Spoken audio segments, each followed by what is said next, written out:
Hey, I'm Jacob Cooperman, and you were watching the MMA Conspiracy Hour with Todd Atkins and Miguel Iturrate. Todd has been involved in covering combat sports since the 1990s, and Miguel has matchmade over 200 different events amongst various promotions worldwide. Please subscribe and be on the lookout for future episodes. As for me, you can check me out at Gloves Up on YouTube and Coop TV with 3 O's on Instagram. Thank you guys, and enjoy the episode.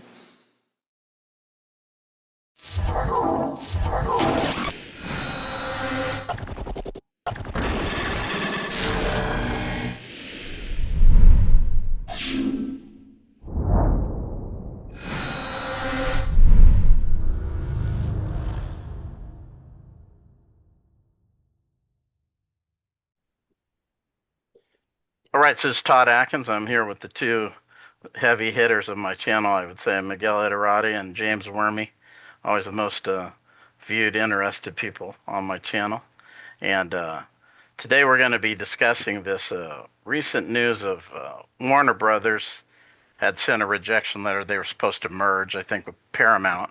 And in the letter, they kind of specifically, they didn't name the UFC specifically, but it was kind of obvious that they had said Paramount was overpaying for streaming rights on some of these sports ventures. So I kind of wanted to discuss this, and everyone who appreciates this channel, watch these, we appreciate taking time to watch. James, Miguel, I always appreciate your time. And James is a guy who's in kind of TV world a little bit. I kind of want to give you a chance to kind of start with this. Yeah, and thanks for having me, Todd, and happy holidays to Miguel and you. Hope you and your families are well. And it's great to be back here as always. Yeah, so I saw the info you sent, and everyone's going to armchair quarterback or pre-armchair quarterback this one just because the numbers were so big. And I'm sure there are many suitors involved, disappointed suitors involved who are going to point the finger and say that's a bad deal and that's too much money. But I think everything remains to be seen, and everything is speculation at this point. These are huge numbers we're talking about.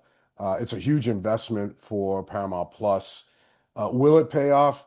Who knows, right? I mean, if the UFC continues to grow at its current trajectory, if it can create some more big time stars, if we can find a new Conor McGregor or a new Ronda Rousey or a new Conor McGregor and Ronda Rousey at the same time, well, look out. Who knows? So obviously a huge number, a huge annual number, right, to sink into a property right off the bat.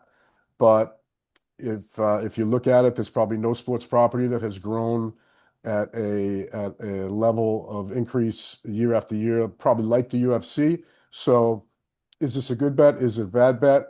I think we won't know that for a few years.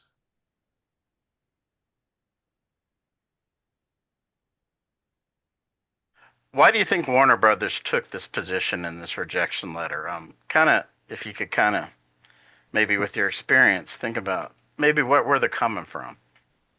Um, well, it's either sour grapes or it's the accountants saying, hey, this just really messes up the balance sheet so badly. And especially at the time, remember, this is going to be an annual expense, plus all the setup and the personnel and everything that goes into launching, running a new sports property on your platform. So right now, so much money is going out that, of course, it's going to look bad, especially to numbers people, especially to finance and accounting people. So I think in that sense, it's easy to sit back and say, wow, what a hole they are digging themselves. Now, in a couple of years, if the UFC rips off some huge shows and increases their subscription by millions, which is kind of what needs to happen, will they sit back and say, hey, this is a great deal. Thank God we did it for 7 years. I don't know, but yeah, I think either it's sour grapes because, like I said, I'm sure there were many suitors who got jilted at the altar, and the other side is, what a hole for Paramount Plus to have to dig themselves out of. Yeah, and I know you kind of did the math where you were talking about, at 13.99 they might need like 6 or 7 million subscribers just to make up for the investment. Yeah, on a straight numbers without any other revenues, just looking at subscriptions, if it's $14 a month, that's $170 a year. $1 billion divided by 170 bucks is 5.88 million subscribers, and that will be every year. that they'll have to increase. So Yeah. significant increases in subscription. And right now, I think their total subscription is like 78 million. So they're going to have to grow by almost 10% per year for the next 7 years in order to really make this work. And I think their year-over-year growth last year was like a couple of million or 1.5 million subs. So this would be a drastic increase to their yearly increase. So they have their work cut out for them. And I think they're putting a lot of faith in the UFC as a ticket to ride. So the UFC would have to generate maybe like 35 to 40 million new subs for them over those 7 years. Seems like it. That's what you're Yeah. saying. If you look at just at the economics on a basic subscription level, how many subscriptions equal the investment? I did see one thing because we were talking about other streams of revenues that Paramount could see, and the only thing I saw that qualified that is I did see a blurb on Yahoo Sports where it said that CBS will be simulcasting an unknown number of events. Now, obviously, CBS will keep the ad revenue from that. So, depending upon how many shows they do on CBS, that ad revenue could add into the till. So, but other than that, I think it's subscriptions, unless I'm missing something. Now, Miguel, I want to give you a chance to kind of kick in here. I know James has kind of given us the math and everything, and kind of give me your thoughts on what you think about this from like just from someone who's been around the sport from the beginning, as we all have, and a guy who's done matchmaking and things like that. Maybe from a James was talking about stars, being Sure, something sure. that's And going to be real important in this. I with matchmaking, you have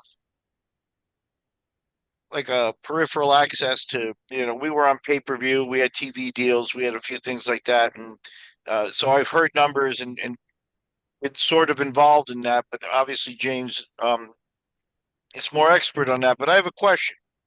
So in the first year, if you have your whatever number you have there, and none of those people drop out and they continue and they stay the full 7 years, you don't need any other subscriptions.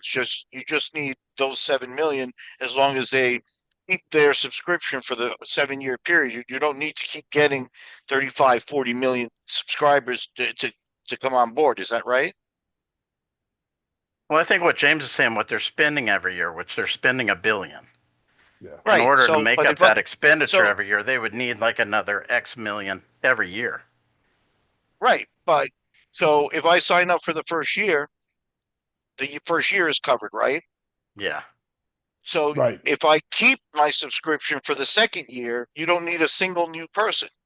You already have it for the second year as well if everybody stays. So you don't need to get 35 or 40 million. You just need to have 7 million sort of new people that stay in the rotation. Because a lot of people drop their subscriptions and some people sign on, and that's what these people deal with. But say in a perfect scenario, 7 million people sign up and you break even the first year. You get no new people the second year, but those 7 million people stay with you. You already cover it for the second year as well because you're charging them for the 170. Right. So $1 billion it's a not, year. yeah, so it's not quite 35 million new people that have to be signed up. It's just you have to keep 7 million new subscribers and maintain that number over the course of the years. So it's not quite as difficult. Well, I'm not saying it's not quite as difficult, but I'm saying the number's not as big as 35 or 40 when you look at it that way. Right. James, were you looking at it from a growth perspective, or is that why you came up with that number, you think, or? No, I was Miguel's corrected me. I was thinking they needed to do that every year, but they don't. They just need to maintain that to pay the billion bucks, and that's a break-even number, And, obviously. and, But and yeah, there's no way, the first 7 million people are going to keep their subscription for 7 years. It's just no. I don't think they're That's going to just get not the 7 way that. million in the first year. I don't think there's any way. Like ESPN, they've lost like 2 or 300,000 since the UFC left. So where's the 7 million that unsubscribed? mm, Yeah, and the product. Yeah, no, yeah, I agree with you. I think 7 I don't million is a think they tall got order. 7 million subscribers out of it. I don't think ESPN did. I'd be pretty surprised if they did. the ESPN Plus, I think they only have like 25 or 30, so Yeah. I don't know And the a Yeah, lot of that is UFC college football and all the for other sure. stuff they do. They were already a big entity before the UFC ever came. If they had got millions of subscribers from the UFC, millions of people would be unsubscribing right now because all those people came for the UFC only, and that's not what's happening. Right. Right. No, I'm not saying 7 million is an achievable number either, but I'm just saying 35 or 40 is not what they have to do. They just have to have 7 million a year Yeah, stay signed up. And right. half of them will drop out and it'll be new people and that rotation will go on. It's yeah, it's a big risk and you know, as old timers, all of us, um, I feel, I don't want to speak for you guys, but I may be speaking for us, is that the product has changed. You know, it really is a completely different sport. It's in my eyes, it's not as compelling as it once was.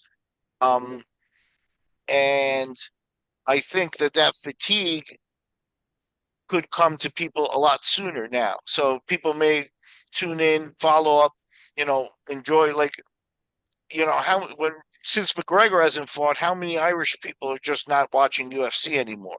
Maybe That's a good point. that sort of thing. That I think that fatigue will set in a lot faster with people, and because yeah, like I said, the product's a little different. It is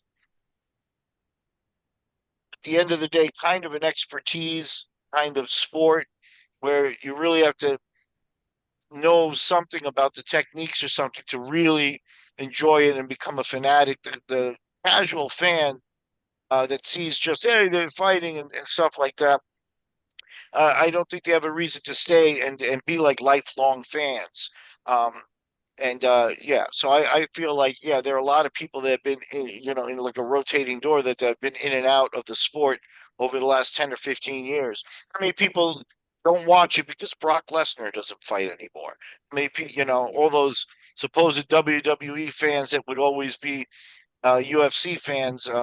If you remember the little controversy with Dana and the WWE execs, but literally you did have a lot of WWE fans watching this when uh, Rock fought. You probably had some watching when for the CM Punk debacle too, but a lot of them went back to watching the wrestling and never watched UFC again. You know, so yeah, I think that the moment of them topping off. I know people have expected it before, but there's already been some ups and downs with some better years than others, and I think the moment of them reaching a saturation point is probably going to come in the next five during this contract. Another thing is that with these subscriptions, you can hop in and hop out, right? So Mhm. it's not like you have to sign up for a year. Like if you're Hmm. into a fighter or a fight, you might just get it for a month or two, or at least that guy's run or Right, whatever. You can jump in and jump out. So the numbers, in 1 month could be a little bit misleading because they could change drastically from month to month, depending upon the card or the fighter that they're highlighting. right, So, exactly. The point, like for example, like in the case of they get a guy like a Lesnar, Lesnar's going to fight twice a year. That means that you can count on that month, the 2 months of the year when he fights for the subscriptions to go up, and then the next month they'll dive down again because people won't sign up to go see Makachev, even though Makachev might be a better fighter and whatever, but he's just not as marketable. So the casual fan will just sign on for the month and then leave, and that's what I was talking about. That they've got to maintain 7 million for the course of the contract above to break for them to break even just on the new subscriptions. But yeah, it's all a very interesting study. And yeah, I think Paramount has a very good point that there is a risk. It kind of seems like Bitcoin too, you know, a, a little bit of like there's going to be a point where um, it just goes as high as it's going to go, and the UFC may be um, at nearing that point where they've already, or maybe we've already seen like was mentioned with the Ronda Rousey, Conor McGregor period. Lesnar was involved in that time frame. we may have already seen their highest point. Maybe Paramount is gambling on this UFC White House thing is going to be so big that it's going to drive more people to our platform than we could imagine. Could be. The other thing is, I believe Paramount is only available kind of in North America and Europe and Australia. So they have some work to do with regard to distribution that could help this as well, or could help get them there. If they start to open up more territories, highly populated territories, where the UFC has a presence and popularity, that could be a good way home as well. Because they don't have a lot of the globe is still open to them. If you're someone, maybe James, if you're someone who's putting the money in, do you have concerns of them? They're carrying too many balls in the air, as you would say, with Power Slap and Zuffa boxing, UFC. I mean, I think I look at those things as kind of hedging the bet, although all of those things, even combined, are dwarfed. They're dwarfed by the UFC, but they are additional properties that that get the rub of the UFC, that can get the push by the UFC. Endless opportunity for cross promotion. You have Dana, out front of all of those properties. So really, he becomes, as always, your most important person, face, mouthpiece, because he's kind of he's the common denominator between all those properties, right? Whether it's the Contender Series or Zuffa Boxing or Slap or UFC, it's a Dana White led.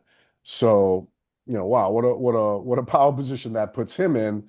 But I guess it gives Paramount Plus additional properties to market and advertise and publicize and amortize kind of the investment maybe. I don't know what kind of numbers those things are doing, but to have them all in the same home is attractive if you're into all that stuff, and I'm sure there's an overlap that's into all that. So yeah, it enhances and improves the offering for Paramount Plus, gives them more properties under their sports flag, I guess, for lack of a better word.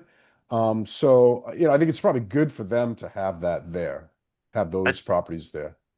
I do feel like a slapstick, as Miguel would call it, is kind of losing steam.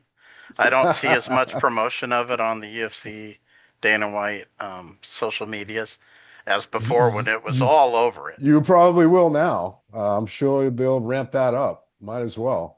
Because they were really pushing it hard for a while.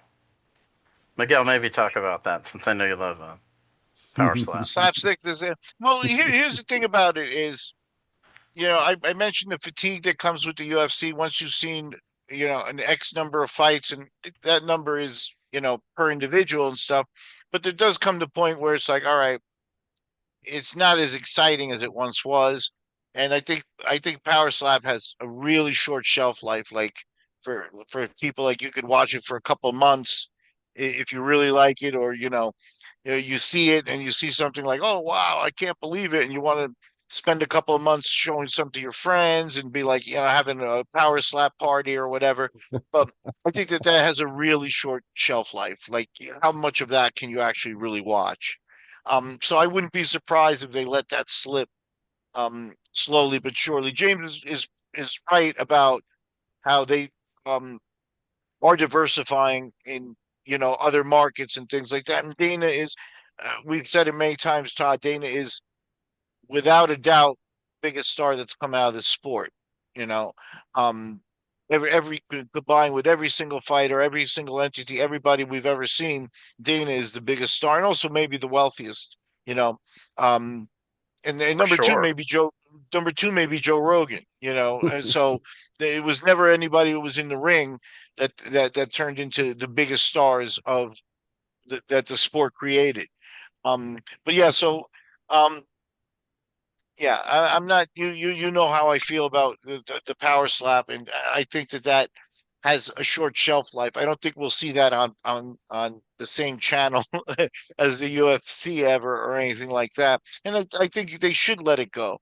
Um, the thing is Dana has this Teflon ability to, like, this is, I would label Power Slap as a failure on on on the part of theirs. I think it was a failure identifying it as something that, they promised Russian fighters and they said it was going to be bigger than X, and that there was hundreds of millions of views that they were getting on social media, and that's just not true. Now, if you look at the latest Power Slap YouTube numbers, where everybody can see it free on YouTube, they get within a week they get a couple 100,000 views. I mean, we could sure use that. You know what I mean? It's like I covet that for us, but um, but that's not the point. That's not the level at which they play. That's a lot less than they advertised that they were going to get, and that's a lot less than they seem to expect from that product. Um, so I think it is a letdown, but Dana doesn't seem, he still pulled off getting this amazing contract for the UFC, even though that happened, even though, he punches his wife in the face on video. He has this Teflon ability to not suffer damage. Um, and we'll see if that continues. You mentioned the White House card. This is an interesting situation because because the country still seems, I haven't lived in the States in almost 2 decades. So, but it still seems to be very divided on a political level, whether you're on one side or the other, you know? So does the UFC hat become like the MAGA hat, where, you walk into a restaurant and somebody doesn't like it and knocks it off your head because they decide that you're on a certain level of the political situation. So I don't think the White House card will probably even break their pay-per-view record. What do you think, James? I mean, I hope that people aren't knocking UFC hats off of anyone, and I'm Me too. somewhat I'm somewhat troubled by the relationship that has developed. Although, um, like I said in our last interview, what an honor, what a stage, the White House. But um, yeah, I think because the UFC was around a long time before all of this nonsense, I think and I hope that it transcends all of the nonsense that we see in today's current political climate. Um, so, will that be exacerbated by the show at the White House? I hope not. I hope not. I hope not. Yeah. Miguel, did I, you see and, my and last interview with James where he mentioned that Donald Trump was not involved in that first show at the Taj at all? First two shows, he didn't attend. yeah, no, no. And I mean, I did shows at the Taj, and he was there during one of them. He didn't come to the show, but he was in the building because I remember some of the staff kind of like reacting to him, and you know, um, so yeah, this kid, I liken it to this way, and I agree 100% with James that no matter on what side, this could be completely the other way around, right? That the UFC was attracted by Kamala Harris, and that they were completely on the left. Either way, it's inappropriate for the sport, right?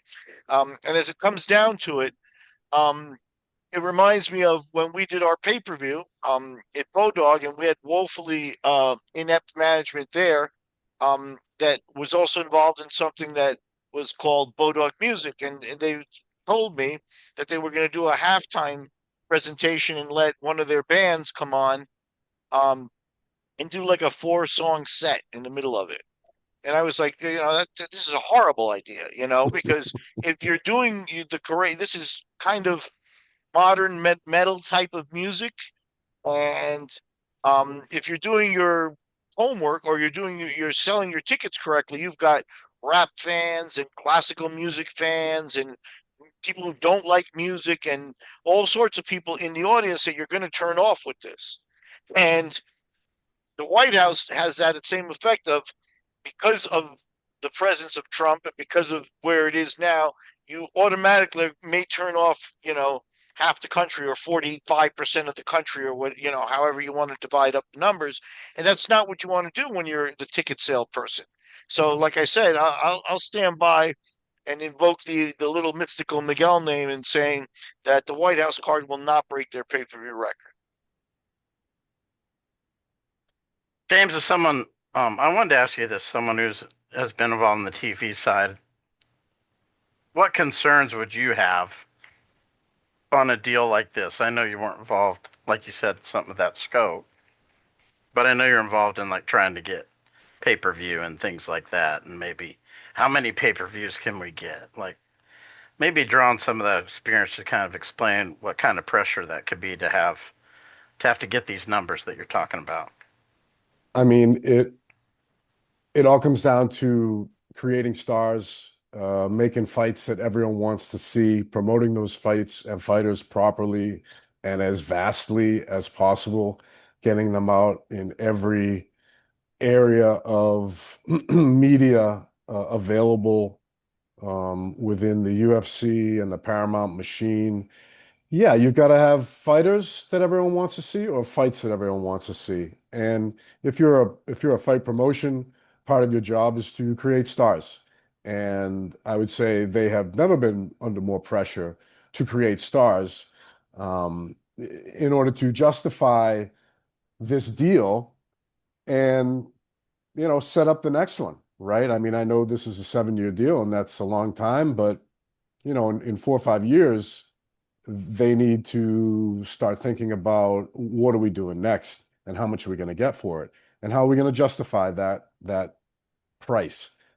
So from the UFC's standpoint, talent and promotion of that talent becomes you got to be laser focused and really get behind the men and women that you think can get to the next level and cross over and transcend.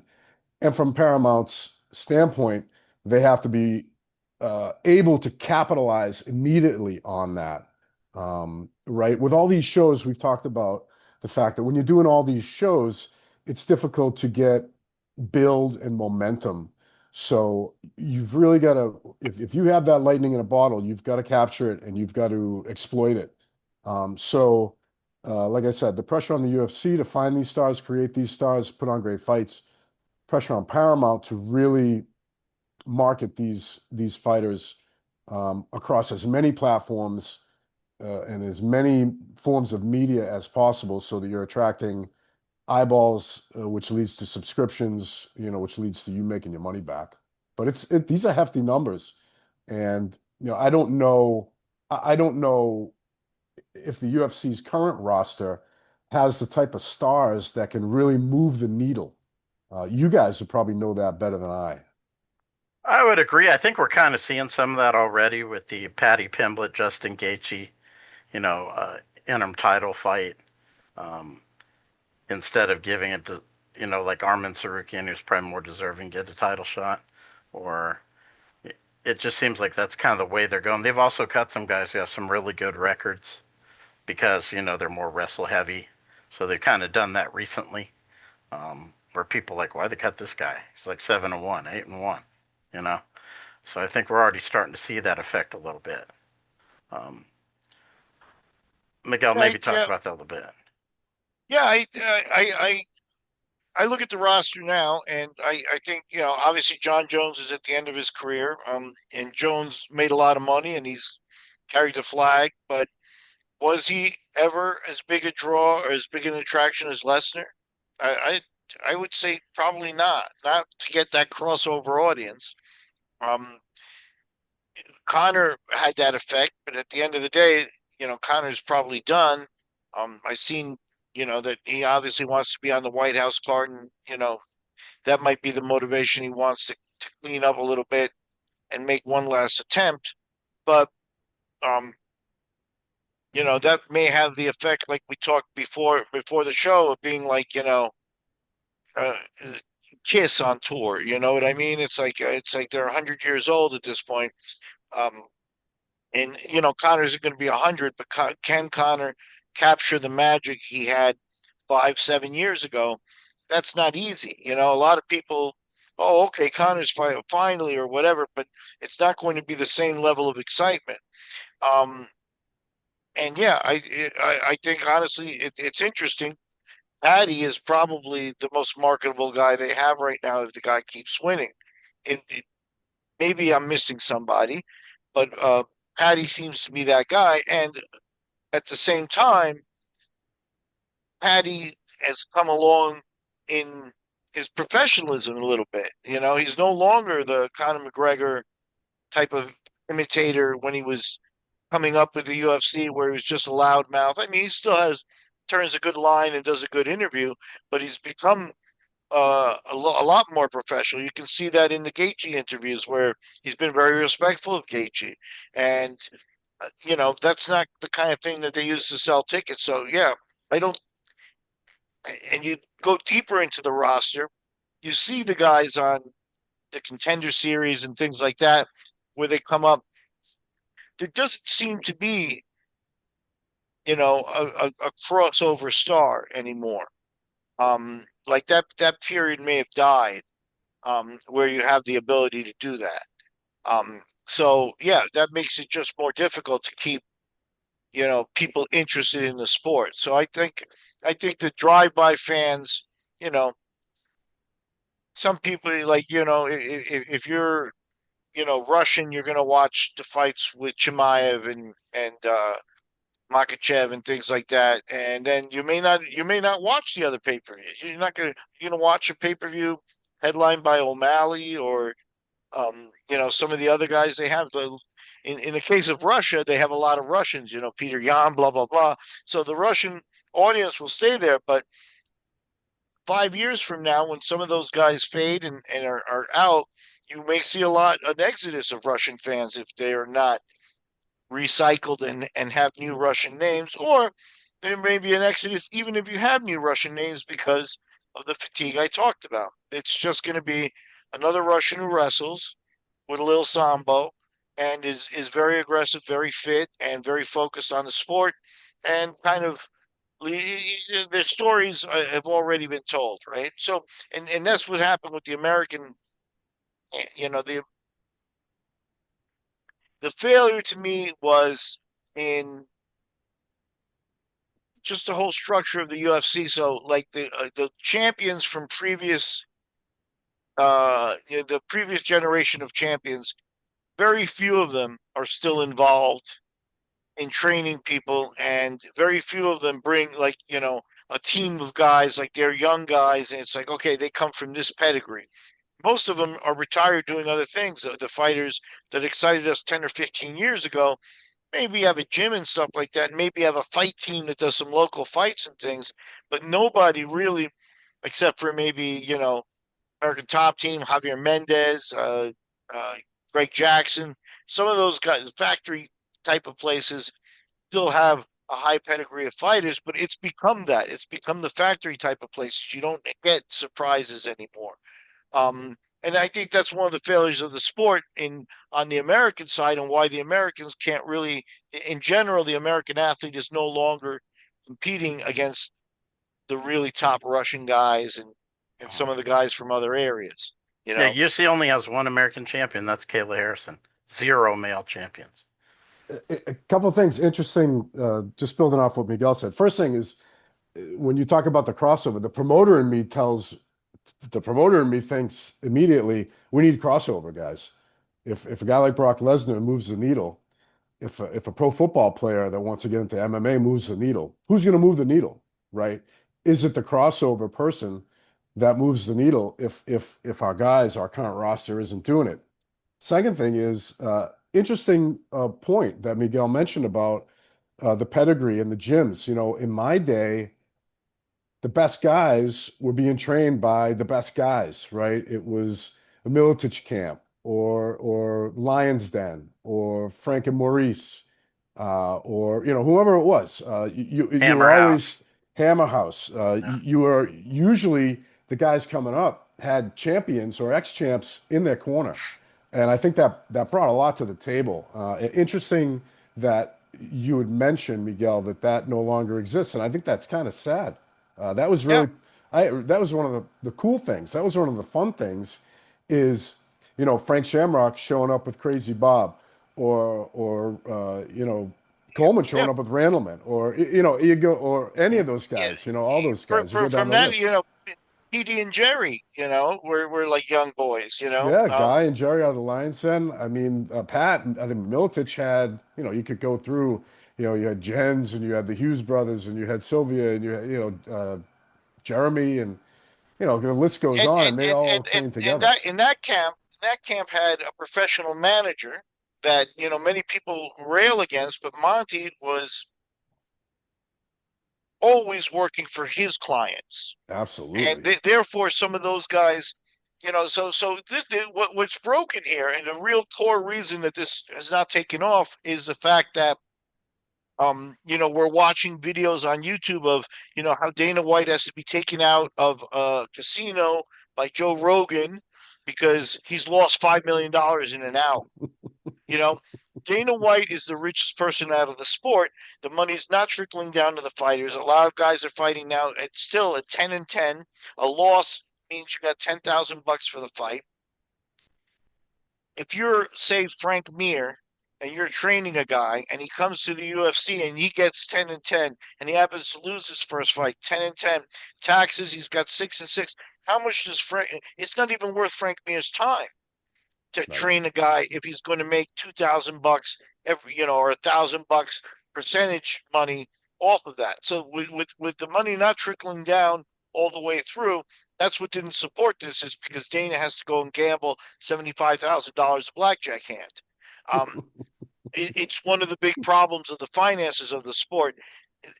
None of the fighters from the previous generation, when it comes down to, they could have a fight team of 4 guys, 5 guys, 6 guys that they're training. Um, those guys, if they're fighting in the B circuit, forget it. They're making $1,000. So, they train the guy for a 6-week training camp, or, and there is professionalism now. So, like, even for smaller shows, guys have full training camps. Guys like Austin Bashi was a guy who took it very seriously from the very beginning. Young guys, that did, full training camps for fights and stuff like that. He was supported by his family. But if there was another guy training him, a UFC veteran, training him, and he was going to make $1,000 for his fight, what's the UFC veteran guy going to get for the 4 months, 4 weeks of training? $200. So Yeah. the financial structure where the Endeavor company and Dana is one of the main executives. Obviously, Dana's the premier guy who's out there and flaunting at this point the amount of money that he has and the amount of money he makes. And he's doing stuff like, yeah, I gave the Milk brothers, or whatever those idiots' names are, money for their own. So he's throwing money around in other directions and not to the fighters, and not, so all that UFC gym stuff. How many UFC gyms have actually closed? So, like, the UFC training centers that opened up worldwide 10 or 15 years ago, how many of them are still in existence, still working, and still running? Because the guys should be employed there. And those guys, if the fighters even had a normal salary, if Dana can play $75,000 hands of blackjack, you can put a former UFC champion at the head of a UFC training center for $150,000 a year and make it worth his while. And that way he doesn't have to take a percentage from the fighter. And therefore, you have the ability for these guys to trickle down and train their stuff. But it's not the way it works. Dana needs to be able to, put out videos about how he's banned at casinos, and how much money he makes and he throws around and this and that and the other stuff. That's the result of him being the biggest star that the sport has ever created. I want to pivot to this Zuffa boxing story because it kind of goes along these lines a little bit. Um, apparently the launch of Zuffa boxing isn't necessarily going as big as we maybe thought it was or thought it would be. I Well, know maybe you thought. Oscar De La Hoya and Eddie Hearn have kind of taken shots at that. Maybe James, I sent both the stories to you. Maybe James, you could give a little bit of your thoughts on that. Yeah, so I mean, I think it's a great thing for Zuffa Boxing that they're a part of this Paramount deal, and it gives them a television home right off the bat. So that's really good for them and quite an advantage. But I would say that you're telling me the first card is supposed to be at the end of January, and they haven't announced any fights. Well, your typical fight camp is going to be 8 to 12 weeks. So they don't have big names, and they don't plan to get big names. So I think this is kind of a recipe for postponement, is what it feels like and sounds like, unless they were going to go with existing pros that are ready to go, on a couple weeks notice, which is not the way that I would launch a new property on a new distribution platform. And I doubt it's the way that they want to do it too. So maybe it is scheduled for the end of January, but if I was gonna go on a hunch, I would say that they should or would maybe postpone that date so that they could lock in some top talent and at least make the first show something of a splash. Um, but yeah, I mean, boxing, you've got to go in with money, right? If you want to get top talent in boxing, you got to have the cash ready to go. And you might need to buy them out or lure them away. There's a lot of layers to boxing management. You can't just kind of walk in and get Bud Crawford. It's not going to happen. So curious to see what happens. Like I said, I think it's a good thing that they're on Paramount Plus. I think it's a coup for them to be included in the package. But being able to throw together a top quality card, launch date in a month, that's a tall order. Yeah, and I think they're already running into some challenges. Like a guy they were trying to sign, Vito Milnicki Jr. Apparently, like Dan Rafael reported that he had signed with Zuffa Boxing, and the next day he signed with someone else. You know, Samson, I think was the guy's name. I don't know what promoter he is, Oh, but he signed with somebody else. But some of the names that Dan Rafael said have signed with Zuffa Boxing. I'll give you Well, some of these names. I'll just say one thing because Zuffa Boxing will run into issues and problems that the UFC never has, which is competing promoters that can equal or outbid you. So in many ways, this is a new uncharted territory for them. Not that I don't think they're ready for it, but there are lots of challenges and hurdles and speed bumps along the way. Like a fighter is going to play multiple promoters against each other, which you would not see in MMA because there's only one UFC. So I would just say that. It's probably the beginning of that and not the end. Samson Likowitz of Samson yep. Boxing. He was the one who signed him. Uh, but Dan Sam, Rafael Sam, said he was going to sign with Zuffa. The next day he didn't.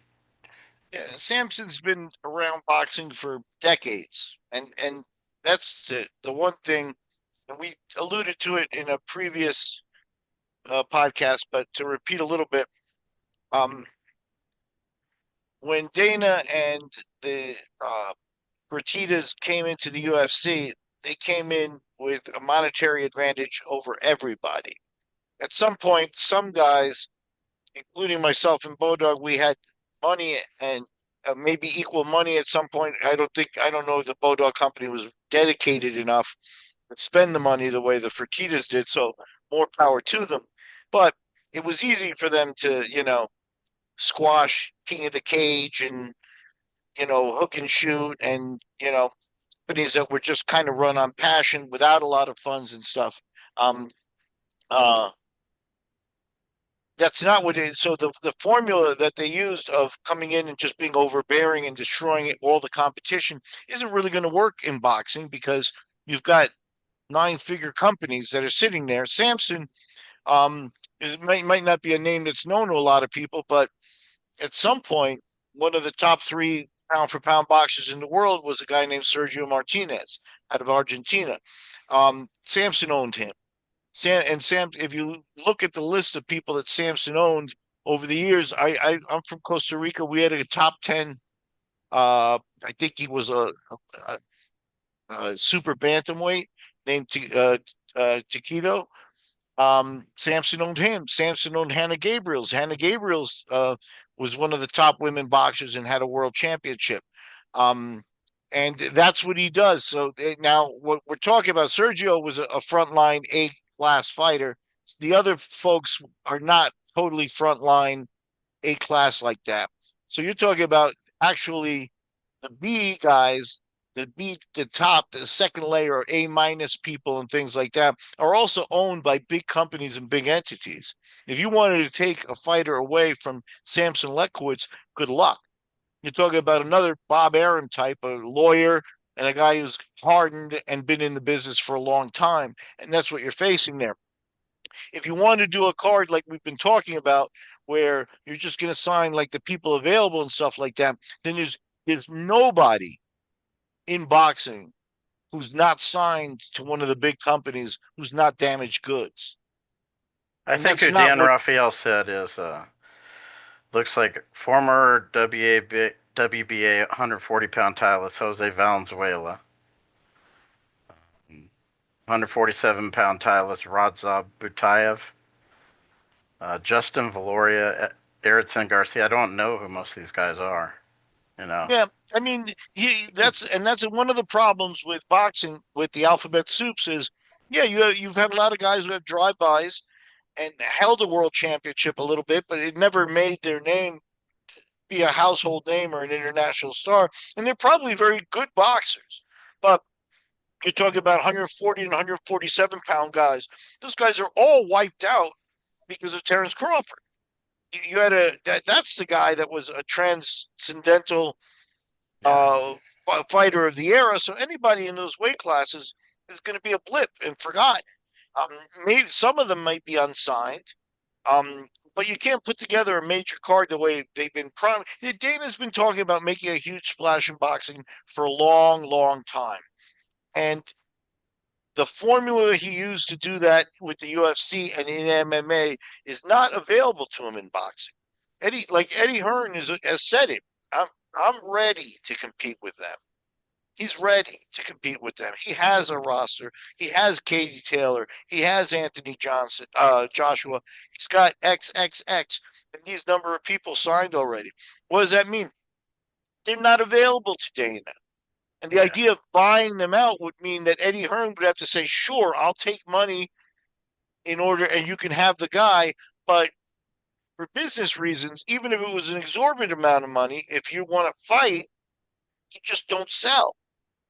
And I So think another thing that they're going to experience is because these promoters know that the pay is likely low, because that's kind of their reputation. They can just move in if they see someone they don't want on a Zuffa boxing card and say, "Here, we'll just pay you this. Come over here." And that's something UFC doesn't experience in MMA at all. No, it in some ways,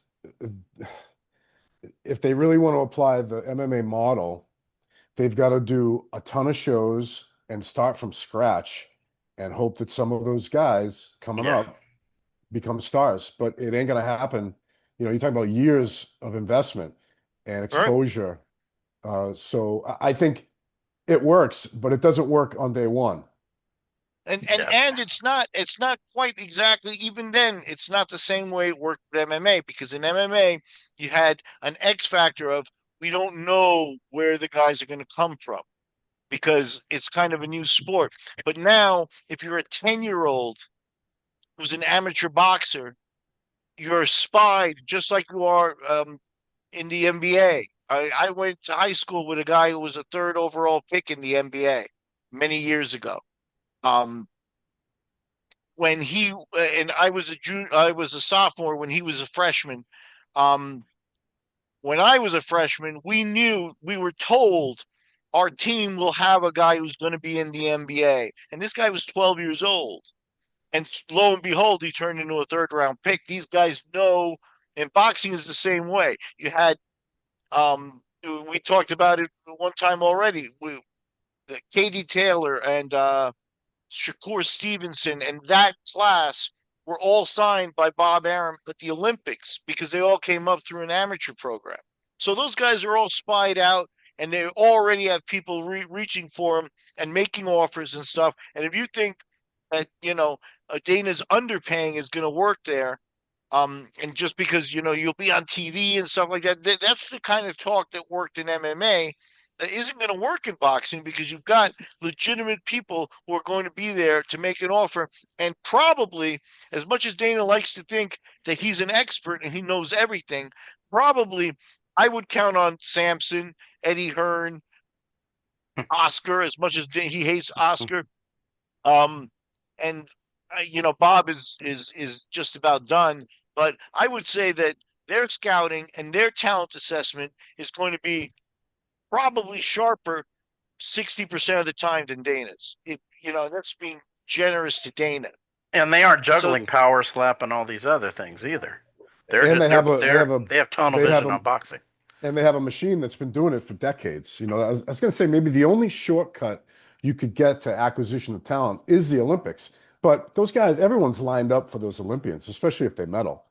So yeah, it either becomes you devote yourself to scouting, like Miguel said, and like professional sports do, high school even before, or you come with your bag of cash and you woo them away with that. And both of those things are difficult because the scouting thing doesn't pay off for years. And today, these days is immediate satisfaction. And we got Paramount paying $1 billion and we need to put some quality names on the card. Okay, well, then we're going to need to pay up. Well, they're already getting X from Aram or Golden Boy or whomever.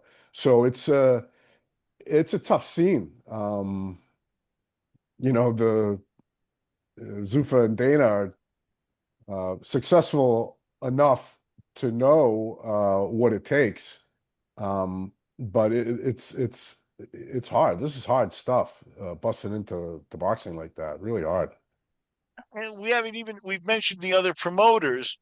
We haven't even mentioned that um the alphabet soup of commissions, Sanctioning where bodies. those people all have, and everybody will admit it, even the boxers, they all have a gravy train. But you don't think that they're willing, because they have a convention, they invite the boxers in, and everybody pays sanctioning fees. And some of like Bud Crawford didn't refuse to pay a sanctioning fee because it was several $100,000. These guys rake in money and live the boxing lifestyle of being in the front row for fights and being, somebody that the fighters pay attention to and stuff like that. All those people are also going to be interested in keeping what they have. And, so what's all that Dana is can possibly do is just add another belt to the already murky waters of like so many belts out there, that unless you're like a Bud Crawford or like happened in the heavyweight division, I think Usyk right now is um, a United champion where he's got all of the top tier belts, so they're united. But then if not, then you get what you mentioned before. Oh, this guy was a 140-pound champion with the WBO. This guy was a 140-pound champion with the WBC, with the WBA. Blah blah blah. So it doesn't matter so much. Add another belt to that, a belt with no pedigree, just Dana hyping it up, and probably at least what Dana has come out in public is saying the lowest of the pay scale of all the champions. So therefore, ergo, it will be the least prestigious of the belts according to for the fighters. So they come out, they start naming champions. You have no prestige to your belt.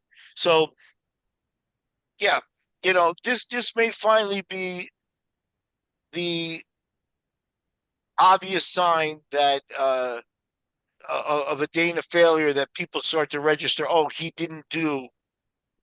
wasn't successful at this, you know, um, because this is a tall order. As James said, starting from scratch, putting together cards, doing concept cards, building guys up, and then you need a wider pool because much of the talent is already identified. So you start to find secret guys and stuff like that. In MMA in the 90s, that's what we did at Hook and Shoot. Was I went as fast as I could and crowned as many champions as I could, and then went through the process of upgrading the champions. My champion will defend against this guy. This guy's better. He'll come in and win. I benefit because I have a better champion. This was a pecking order, and some of my champions actually made it to the UFC at that level, but um, we operated that way for 6 years to get few guys in the UFC, so, and we did we kind of prolific for our day, even if they doubled the shows that we did, or even did a show a week because they financially can, um, the fact is after 5 years, they may have two or three decent boxers that could compete with the champions in the other places. So, and there's no chance with the sophistication of the boxing world. So Bud Crawford, is retired now, right? So what are the chances that his contract, now he says he's retired, and then he unretires and he has no contract? I bet whatever contract he was under before will kick back in so with some kind of clause that says you left, but we still owe you, or we have a right of first refusal, or something like that. No one's going to let a talent like that just retire and then unretire in a couple of months and be like, oh, he's free. So, you know, Eddie Hearn would be not Eddie Hearn if he allowed Joshua to retire. Oh, I got in a car accident, I'm going to retire. And then in 4 months, the UFC offers him some money, and you see him fighting in the UFC, and Eddie Hearn's like, what happened? No, that's Dana could do that to promoters like us because we were so small and had so few resources. I couldn't combat them in court, but Eddie will fight them. They will be in court. They will be dealing with litigation and things like that. It's a completely different ballgame. So, yeah, we may be looking at the first time that Dana has stuck his neck out and has the potential for a failure here that will be registered in the history of the sports and stuff, because maybe he's had a couple black eyes with not being able to sign a fighter, or having to let a guy go, or not signing Fado or anything like that. None of that's hurt him. That's that Teflon atmosphere. This may be the bullet that gets through the Teflon. Well, guys, it's always fascinating stuff. I know I've kind of had you here an hour. James, maybe I'll let you sign off. You want to talk a little bit about Puerto Rico MMA or anything that you're getting into? Yeah, we talked about it last time in 2026, looking to start a local promotion here in Puerto Rico, which is where I live, called Puerto Rico MMA, PRMMA.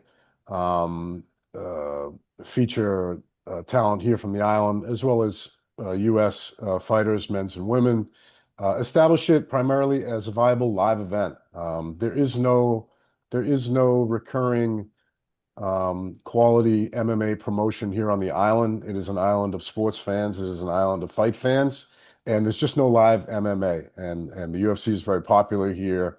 And I've been approached by um, some people here that have strong affiliations to the Olympic teams. So we are eager to kind of get those athletes kind of the next chapter, those athletes from the worlds of boxing and taekwondo or judo that want to continue or wrestling, that want to continue their athletic career in the prize fighting world. We hope to provide them that opportunity and arena here on the island. So yeah, so 2026, tying up some loose ends, um, but wheels are in motion, and I'll certainly keep you up to date. But we're very excited about it. I think it's a good opportunity. I think it could do well here. I think the public would support it. And where can people find you online if they want to talk to you? Instagram is Werme James, and the X is James A. Werme, and the PRMMA handle is PRMMA League, LEAGUE, on Instagram. And Miguel, maybe tell people where they could kind of find you, and if they want to discuss some of the shows. Call Todd. He'll get in touch with me. Hey Yeah. Miguel, I used to watch those VHSs from Hook and Shoot. So don't think that your efforts went unnoticed. No, I appreciate, and I know that. I know, James. I remember, going to the UFC with my camera and getting my press pass and to do those video magazines and crap. And you were definitely especially when Todd mentioned your name after all these years. I definitely remember your presence from the early days, and I appreciate you hooking up again. It's nice to see an old head, and more power to you trying it again. Yeah, man. Yeah, man. We'll see how it goes. I'm excited about it. All right, guys. Well, I appreciate you taking the time. Everyone who's watching the videos, share it with people. Hype the video. If you go down below the first comment area, you can swipe left and hype the video. It'll send it out to more people. And subscribe to the channel if you learned something, anything today, or found out some stuff you didn't know from old school. And as always, we appreciate everybody watching this. And until next episode, see you later. Take care, guys. Happy New Year.